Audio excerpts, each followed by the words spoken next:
እኛ በኮሪደር ልማት ነው ወይ የምንኖረው? የኢትዮጵያ ሕዝብ የኮሪደር ልማት ነው ወይ ህልሙ? ቀለቡ እሱ ነው ወይ? ሌላ ኑሮ የለንም ወይ? የታል ፋብሪካው? የታል ወጣቱ ስራ የሚያገኝበት? ዛሬም ፈረሳ አለ። አሁንም እየፈረሰ ነው።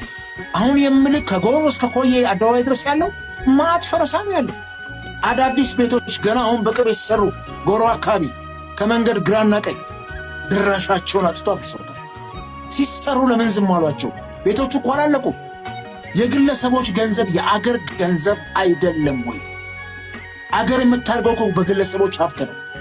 አሜሪካን ሀገር እናንተ ጋር መንግስት ሀብት አለው እንዴ? የግለሰቦች እኮ ገንዘብ ነው እኮ አገር እንትን የሚለው። እንዴት ነው እሱ በዚህ ደረጃ የማይታሰበው? ከየት ያመጣሉ ግለሰቦች? ነጋዴዎች ከየት ያመጣሉ? ዛሬ እኮ በኪሳራ የሚንቀሳቀስ ነጋዴ የለም። እውነት ነው የምልህ መሳይ፣ ይህን ስል እንደው ያክል የመረረ መንግስት ጥላቻ ብቻ ኑሮብን አይደለም። በአግባቡ አገርን ይመራ ዲሞክራሲ የሰፋበት ፍትሃዊ የሀብት ክፍፍል ቢኖር እኮ ይህን ያክል እኛም አገር ውስጥ ብለን በምሬት አንናገረው።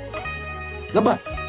በህይወቴ ተወራርጄ በምሬት የምናገረው በቁም ከመሞት እየተናገርኩ ምገደልም ከሆነ ምታሰርም ከሆነ እሱን ይቀበላል።